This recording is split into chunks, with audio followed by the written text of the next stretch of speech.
నమస్తే, welcome to four sides TV up front news. నేను మీ సంపత్ కుమార్. ముందుగా బులెటిన్ హెడ్లైన్స్ చూద్దాం. ఏపీలో మెగా డిఎస్సి విడుదల.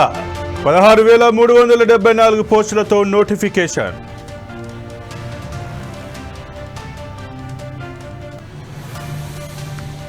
నిమ్స్ అగ్ని ప్రమాదంలో కీలక విషయాలు. ఆరోగ్యశ్రీ ఆఫీసులో భారీగా టపాసులు.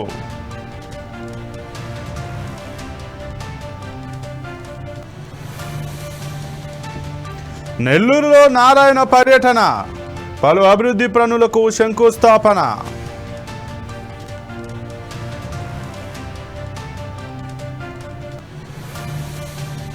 ప్రపంచవ్యాప్తంగా ఈస్టర్ వేడుకలు. చర్చిల్లో ప్రత్యేక ప్రార్థనలు.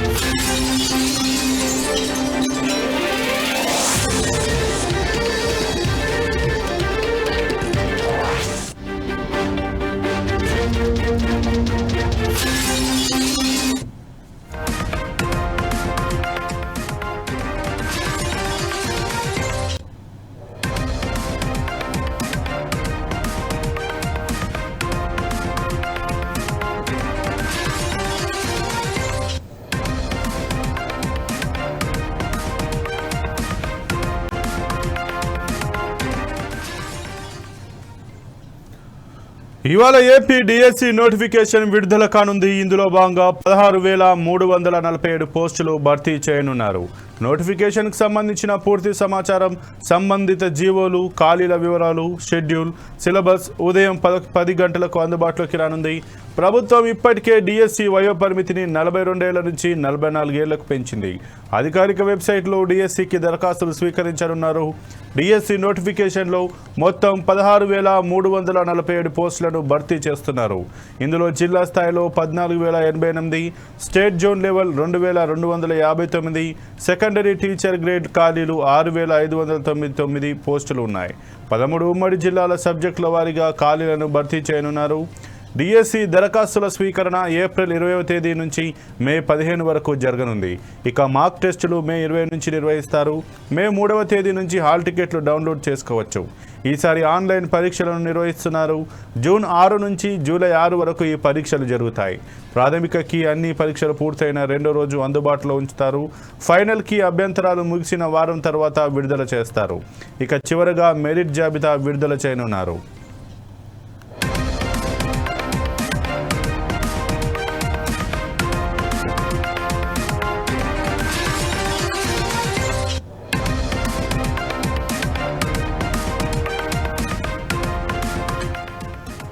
టీచర్ల నియామకం ద్వారా స్కూళ్ల సాధికారత సాధించడంలో ఇదొక చారిత్రాత్మక ముందడుగని మంత్రి లోకేష్ పేర్కొన్నారు. ఈ నేపథ్యంలో అభ్యర్థులందరికీ ఆయన శుభాకాంక్షలు కూడా తెలియజేశారు. ఇక కూటమి సర్కార్ మేనిఫెస్టోలో ఇచ్చిన హామీ ప్రకారం ఈ మెగా డిఎస్సి నోటిఫికేషన్ విడుదల చేసినట్లు మంత్రి నారా లోకేష్ చెప్పారు.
ఇవాళ ఏపీ డిఎస్సి నోటిఫికేషన్ విడుదల కానుంది. ఇందులో భాగంగా 16,347 పోస్టులు భర్తీ చేయనున్నారు.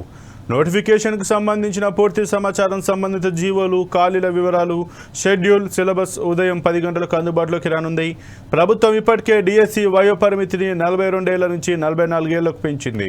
అధికారిక వెబ్సైట్లో డిఎస్సికి దరఖాస్తులు స్వీకరించనున్నారు.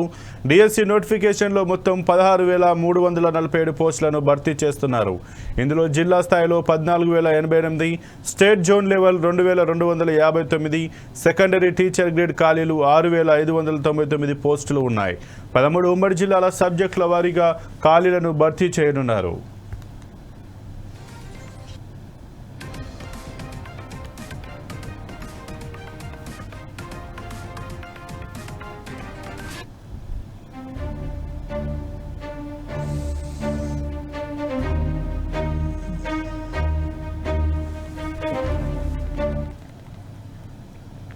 నెల్లూరులో మంత్రి నారాయణ పర్యటించారు. నగరంలోని 48వ డివిజన్లో ఎన్టీఆర్ సుజల సురక్షిత తాగునీటి పథకాన్ని మంత్రి ప్రారంభించారు.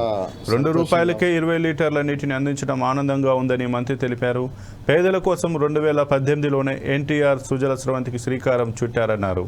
గత ప్రభుత్వం సిటీలో మంచినీటి సరఫరాను గాలికి వదిలేసిందని విమర్శించారు.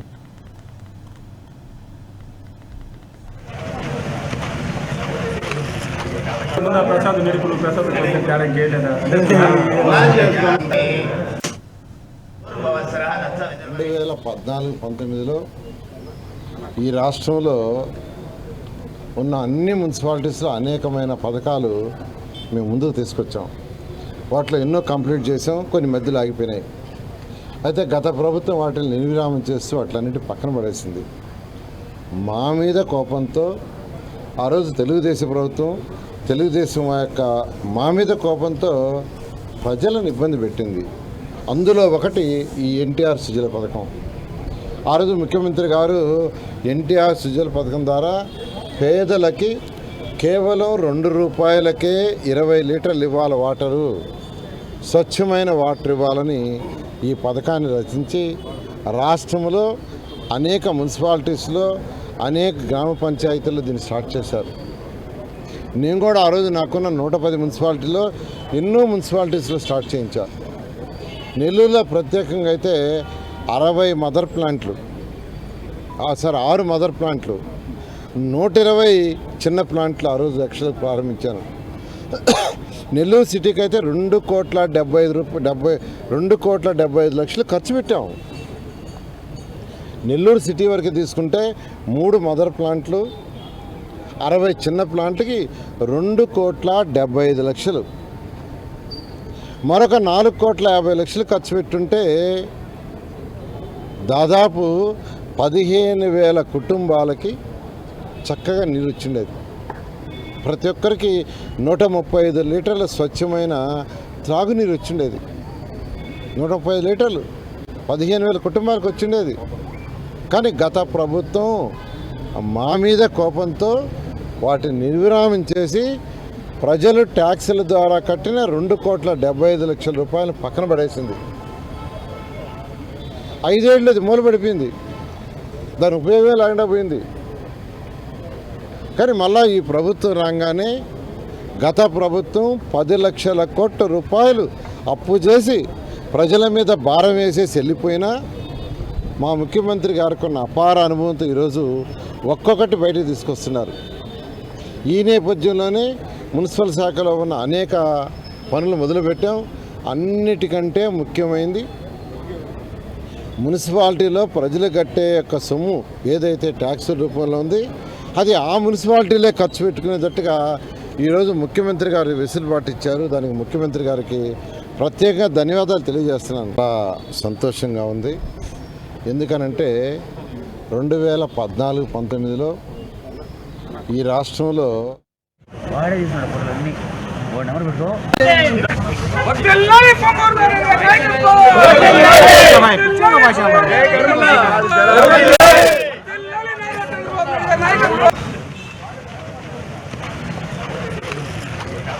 ప్రసాద్ నిరుపులు ప్రసాద్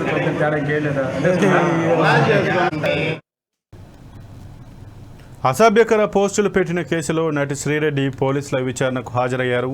వైసీపీ హయాంలో చంద్రబాబు, లోకేష్, పవన్ కళ్యాణ్పై సామాజిక మాధ్యమాల్లో అసభ్యకర పోస్టులు పెట్టారంటూ కూటమి నాయకులు పోలీసులకు ఫిర్యాదు చేశారు. దాంతో 2024 నవంబర్ 13న నెల్లిమర్ల, అనకాపల్లిలో ఆమెపై కేసులు నమోదయ్యాయి. వీటికి సంబంధించి విచారణకు రావాలని ఇటీవల ఆమెకు పోలీసులు నోటీసులు ఇచ్చారు. దాంతో శనివారం ఆమె విజయనగరం జిల్లా పూసపాటి రేగా సర్కిల్ స్టేషన్, అనకాపల్లి జిల్లాలోని అనకాపల్లి పట్టణ పోలీస్ స్టేషన్లో విచారణకు హాజరయ్యారు. సుమారు అరగంట పాటు ఆయా పోలీస్ స్టేషన్లలో ఆమెను పోలీసులు విచారించారు. అవసరమైతే మళ్లీ విచారణకు రావాల్సి ఉంటుందని శ్రీరెడ్డికి తెలిపారు.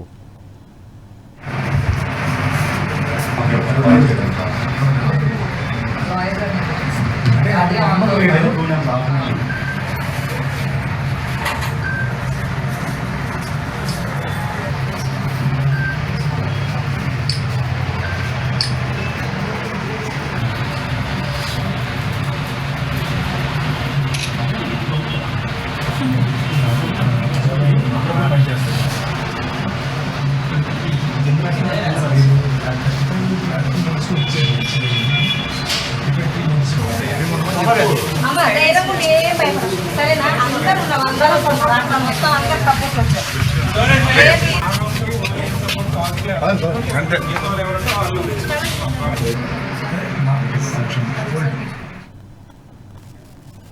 నిమ్స్ అగ్ని ప్రమాదంలో కీలక విషయాలు వెలుగులోకి వచ్చాయి. ఎమర్జెన్సీ విభాగంలో అగ్ని ప్రమాదం జరిగింది.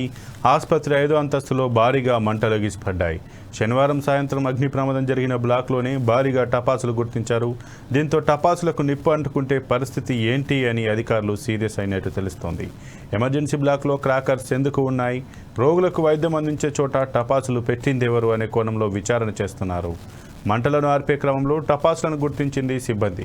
నిమ్స్ సిబ్బంది నిర్లక్ష్యంపై ఉన్నతాధికారులు తీవ్ర ఆగ్రహం వ్యక్తం చేస్తున్నారు.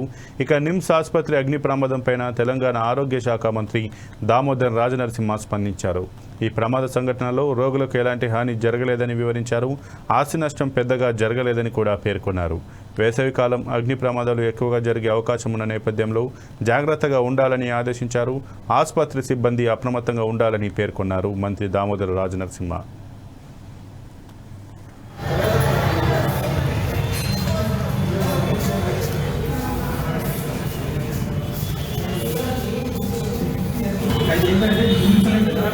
మీరు వచ్చిన తర్వాత మళ్ళీ మీకు ఇస్తాం. మళ్ళీ నెక్స్ట్ టైం మూవీకి వస్తారు కదా, మీకు పవర్ లేదు, కోర్టు తీసుకోవచ్చు.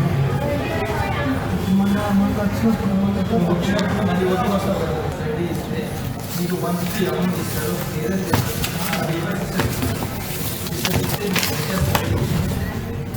సప్లై తీసుకొని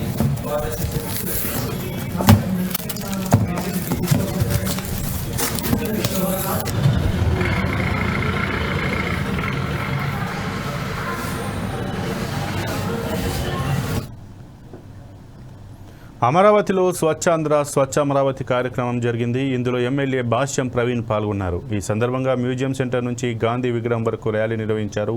స్థానికులతో కలిసి ఎమ్మెల్యే చీపురుతో పరిసరాలను శుభ్రం చేశారు. పరిశుభ్రమైన వాతావరణం కోసం ఈ కార్యక్రమాన్ని నిర్వహిస్తున్నట్లు ఎమ్మెల్యే తెలిపారు.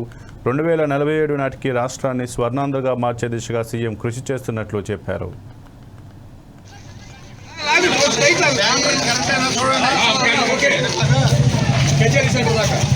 గాంధీ గారు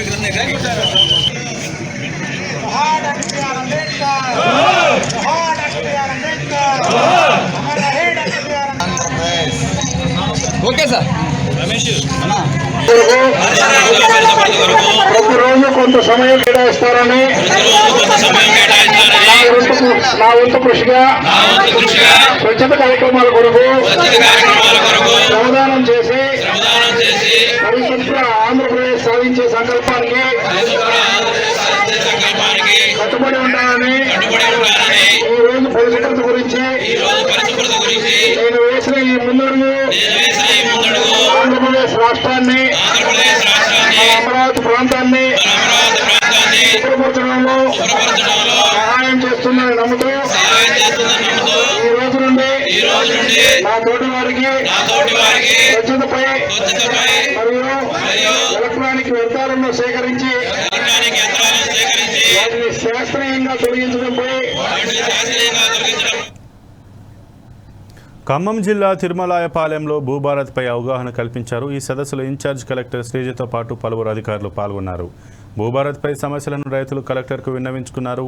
మండలంలోని వందలాది ఎకరాల భూమికి పట్టాలు లేవని రైతులు ఆవేదన వ్యక్తం చేశారు. ఈ సమస్యను త్వరగా పరిష్కరించాలని రైతులు కలెక్టర్కి వినతి పత్రాలు అందజేశారు.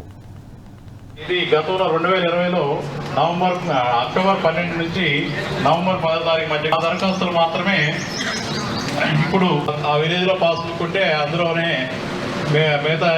మిగతా ఎంట్రీ చేసి ఇస్తారు.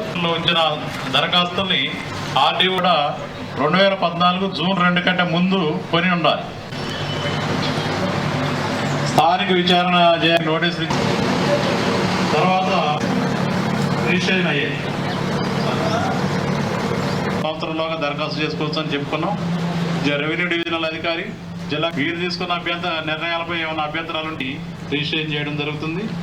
ధరణి చట్టంలో ఇటువంటి సొంత డాక్యుమెంట్ రాసుకోవడానికి అవకాశం లేదు.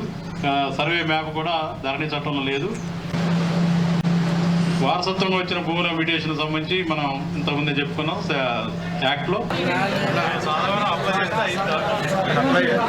నాకు అప్లికేషన్ ఇచ్చాడు నీ ఊరు వచ్చాడు.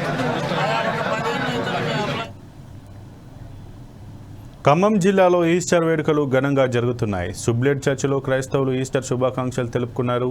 క్రీస్తు పునరుద్ధానం పొందిన ఈస్టర్ వేడుకల్లో ప్రత్యేక ప్రార్థనలు నిర్వహిస్తున్నట్లు పాస్టర్ తెలిపారు.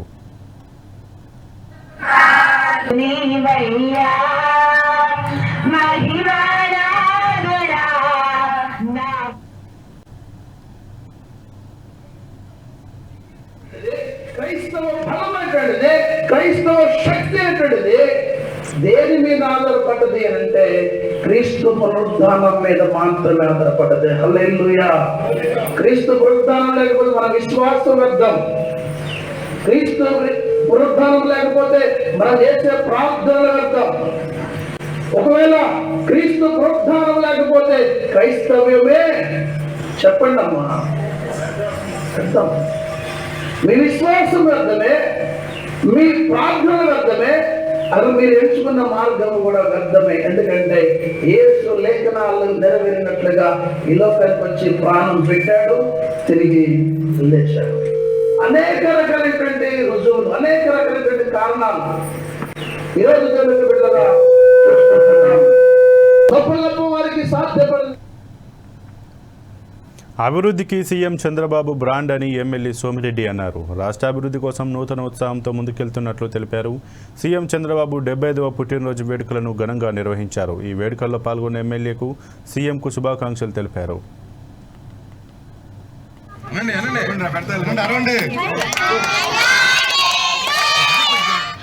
నేను గిరిజనుల మధ్య జరపాలని చెప్పి జరిపించాం. ఆ పేదరికంలో ఉండే గిరిజనులకి మా ప్రభుత్వం అండగా నిలబడుతుంది. వాళ్ళని గుర్తించింది తెలుగుదేశం, ఎన్టీ రామారావు గారు. 30 రూపాయలు ఆయన పెన్షన్ మొదలు పెడితే ఈ 4000లో 2840 రూపాయలు చంద్రబాబు నాయుడు గారు పెంచింది. ఆయన P4, ఆయన పోలవరం రాజధాని ఒక బ్రాండ్. అంతకుముందు 2020, అంతకుముందు హైటెక్ సిటీ, ఆయన తెచ్చిన ఇంజనీరింగ్ కాలేజెస్. ఈరోజు లక్షల మంది ఇతర దేశాల్లో సాఫ్ట్వేర్ ఇంజనీర్స్ అంటే చంద్రబాబు నాయుడు. ఆయన గేమ్ చేంజర్. ఆయన దూరదృష్టితో ఆలోచిస్తాడు. ఇప్పుడు 2047 చెప్పినా డెఫినెట్గా దాని ఫలితాలు రాబోయే జనరేషన్స్ అనుభవించి తీరుతాయి. ఈరోజు ఆయన ముఖ్యమంత్రి అయిన తర్వాత వ్యవస్థలన్నీ గాడిలో పడ్డాయి. అంతకుముందు అసలు పరిపాలన లేదు. మొత్తము ఇరిగేషన్, అగ్రికల్చర్, R&B, ఎడ్యుకేషన్ అన్నింటినీ సర్వనాశనం చేసింది గత ప్రభుత్వం. ఈరోజు చంద్రబాబు నాయుడు గారు, అనుభవజ్ఞుడైన చంద్రబాబు నాయుడు గారు ఇచ్చి గాడిలో పెట్టింది. ఆయన ఒక రిపోర్ట్లో దేశంలో ఉండే ముఖ్యమంత్రుల్లో అత్యుత్తమ స్థాయిలో ఉండే నంబర్ 1 ఎవరంటే చంద్రబాబు నాయుడు గారు అని చెప్పేసి ఆ రిపోర్ట్ ఇచ్చిన విషయం మనం చూసాం. అటువంటి నాయకుడు ఆంధ్రప్రదేశ్కి ముఖ్యమంత్రి కావటం, ఆయనతో కూడా నేను మోర్ దెన్ 40 years నేను పనిచేయటం నా అదృష్టంగా భావిస్తున్నా. ఆ భగవంతుడు ఈ పేద ప్రజలు, రాష్ట్ర ప్రజలు, దేశంలో ఉండే ప్రజల ఆశీర్వాదాలు ఆయనకు ఉండాలా. ఆయన ఆయురారోగ్య ఐశ్వర్యాలతో 10 కాలాల పాటు రాష్ట్రాన్ని పరిపాలించాలా అని చెప్పేసి నేను కోరుకుంటున్నాను. 5వ జన్మదిన నెల్లూరులో ఎంపీ వేమిరెడ్డి ప్రభాకర్ రెడ్డి జన్మదిన వేడుకలు ఘనంగా జరిగాయి. ఈ సందర్భంగా నగరంలోని పలు ప్రాంతాల్లో అన్నదాన కార్యక్రమాలను నిర్వహించారు. కేక్ కట్ చేసి వేమిరెడ్డి అభిమానులు సంబరాలు చేసుకున్నారు. మూలాపేట అలంకార్ సెంటర్లో ఎన్టీఆర్ విగ్రహానికి పూలమాల వేసిన కేతంరెడ్డి వినోద్ రెడ్డి అనంతరం అక్కడే అన్నదాన కార్యక్రమం చేపట్టారు. ఎంపీ మీద అభిమానంతో పాలాభిషేకం నిర్వహించారు.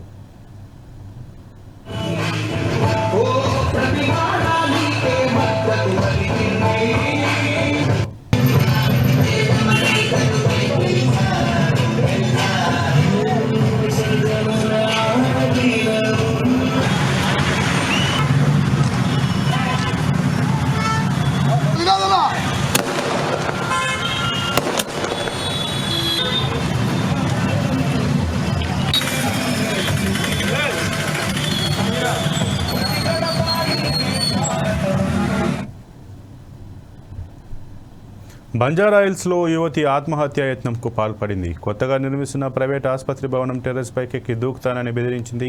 దీంతో రోడ్డుపై వెళ్తున్న వారు భయాందోళనకు గురయ్యారు. స్థానిక పోలీసులకు సమాచారం ఇచ్చారు. ఆమె భవనంపై ఎక్కి దూకుతానని బెదిరిస్తున్న వీడియో వైరల్ కావడంతో యాజమాన్యం కూడా స్పందించింది. ఆ మహిళను అదే ఆసుపత్రిలో తాత్కాలిక ఉద్యోగిగా పనిచేస్తున్న శివలీలగా అధికారులు ఇటీవల తొలగించారు. ఆమె ఆసుపత్రి భవనం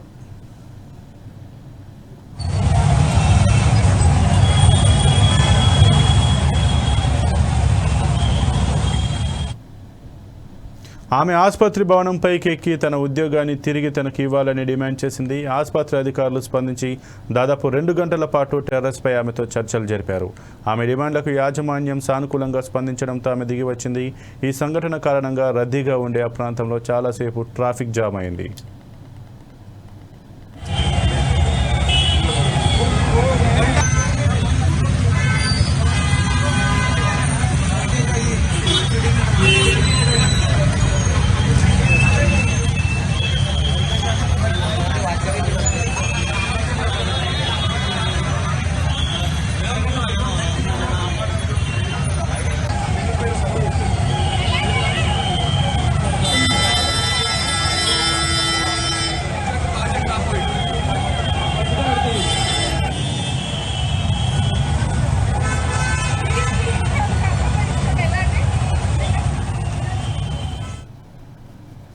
ఇక ఇవి ఇప్పటివరకు బులెటిన్లోని అప్డేట్స్. మరిన్ని అప్డేట్స్ కోసం చూస్తూనే ఉండండి 4 Sides TV.